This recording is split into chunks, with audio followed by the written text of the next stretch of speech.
In one of the last videos I talked about on some of our meals for our cabin raising project, we were going to fill this up with beans over the fire. Well, after all the comments, maybe that isn't going to be the best idea, so I repurposed it into a new rain barrel. And it works out really nice because it must hold, I'll be able to hold probably 5 buckets of water in there. And that means I don't have to go out in some of those big downpours we get.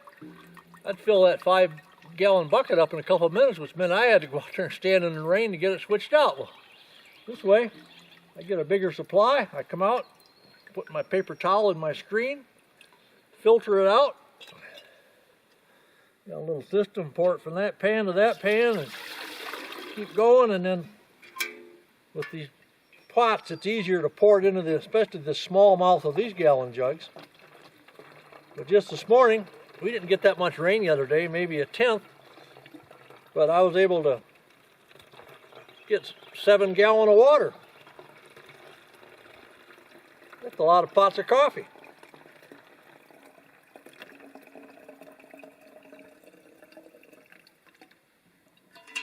Said it might rain again in about 3 days.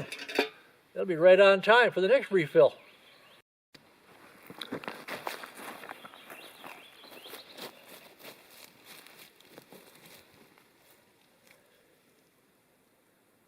When Drone Man David and I finished getting all this wood stacked up with the stickers on it, well, he mentioned, I wonder if we ought to tie these piles together so they don't tip over when things get moving around. And, well, I didn't have any straps to do it with anyway, and when I came back in this week, I was very pleased to see that everything was standing up straight yet.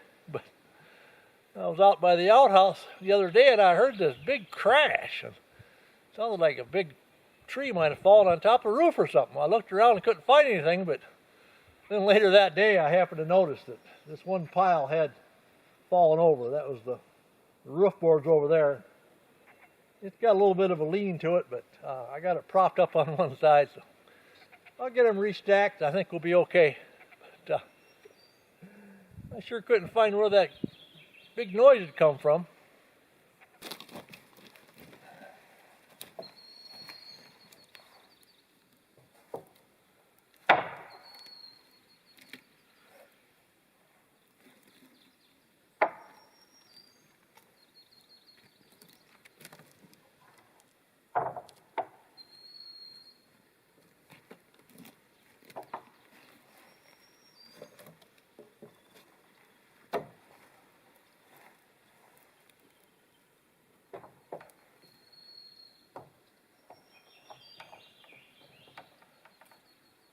David was the one most concerned about these falling over, so I get this cleaned up. If he shows up, I can just tell him, see, no problem.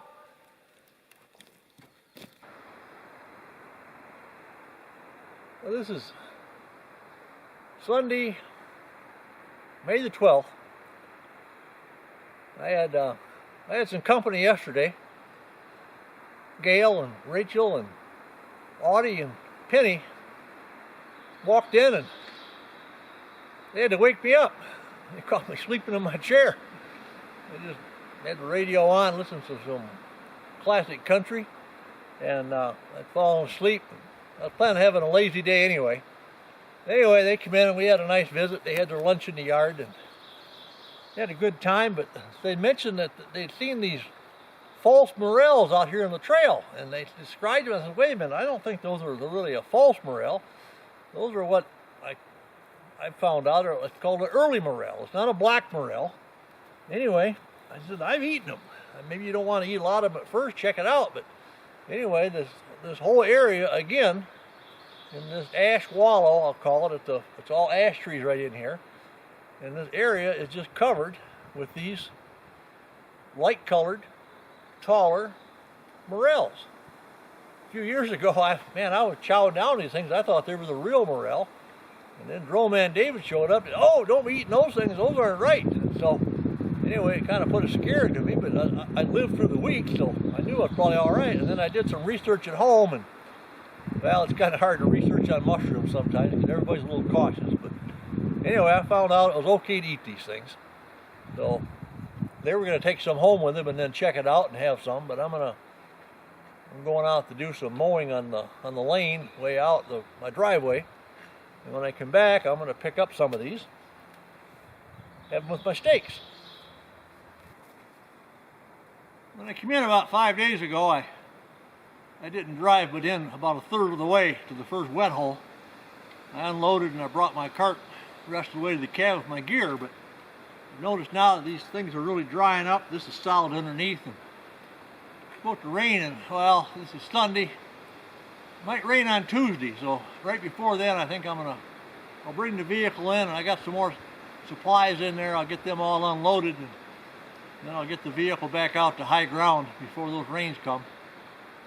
And it's sure nice to see it drying and firming up so I don't have to haul the rest of that gear that many miles.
Well, that lawnmower finally ran out of gas.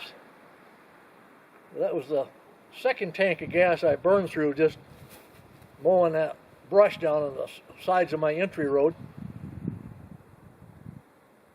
It wasn't too hot out there today, but I had enough by the time we got that done.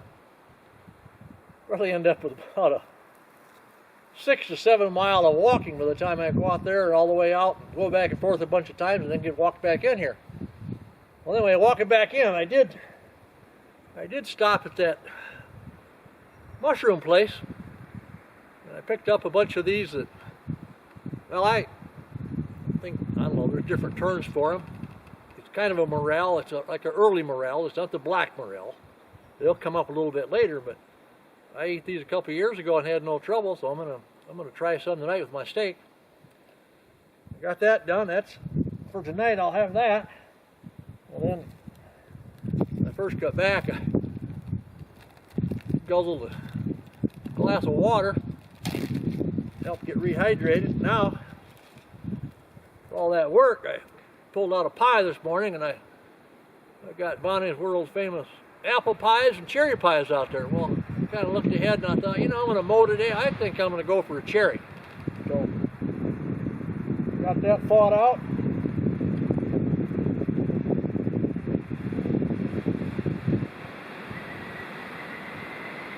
Got a little bit of coffee left.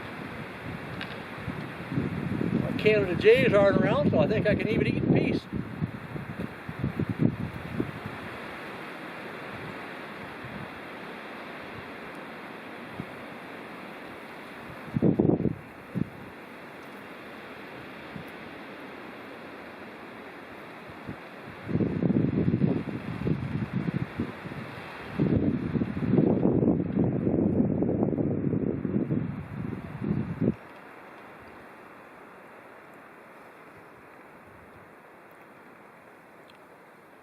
Made to order, stuffed full of cherries.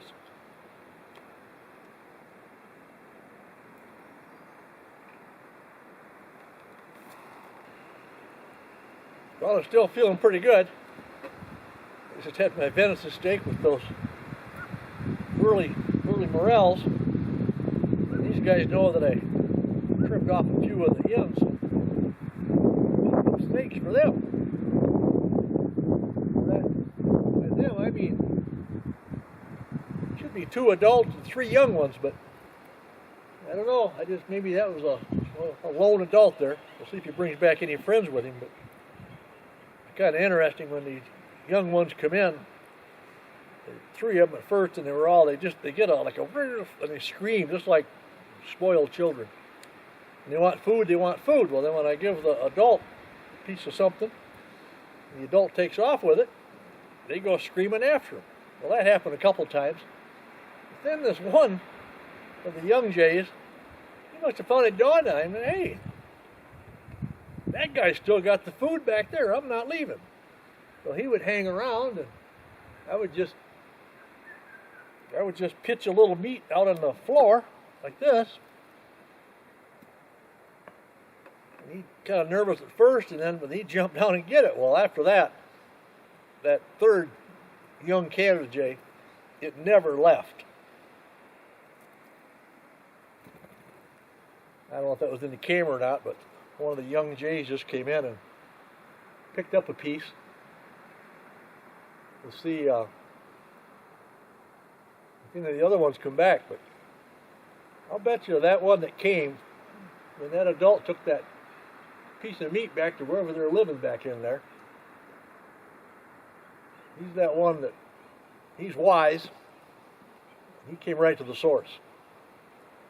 All right, now we got an adult and a young one coming back in. Here we go, buddy. Yeah, there you go. Oh, there's a little one up there's having a hissy fit up there. Yeah, the 2 of them, now they took off after the adult with the food. But I got an idea that was a little bit, that other young one should be back. Well, here we already got these coming back. Let's see what we got here. Yeah, you got a piece.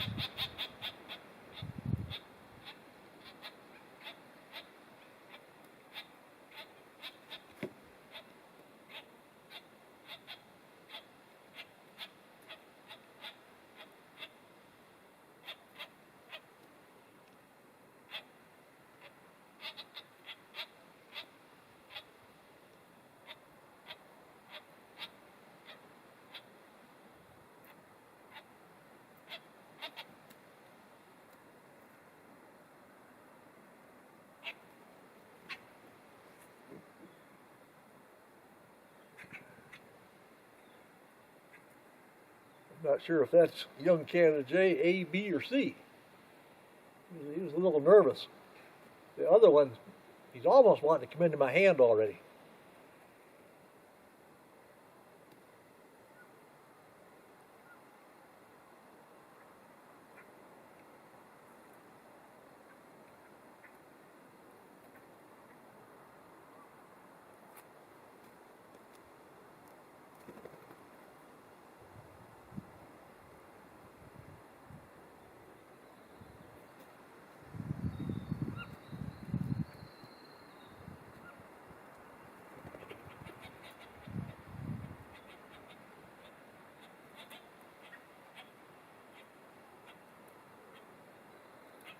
I hear a squawking bird coming again. It must be the young one.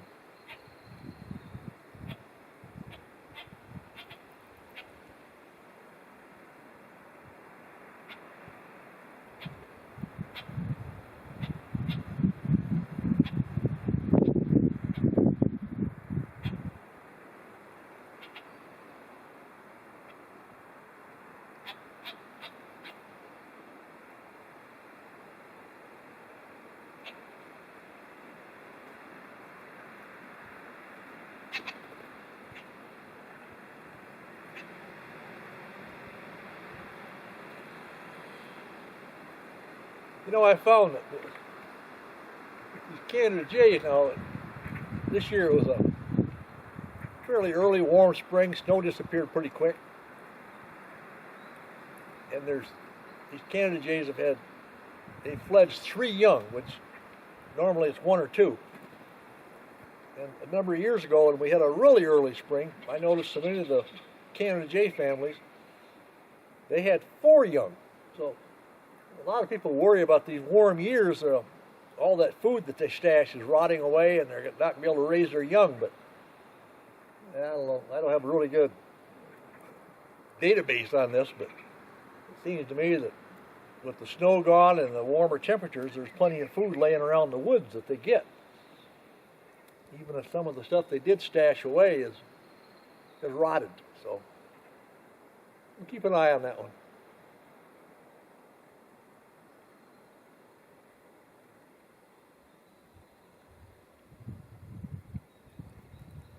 They'll be back to clean all this up.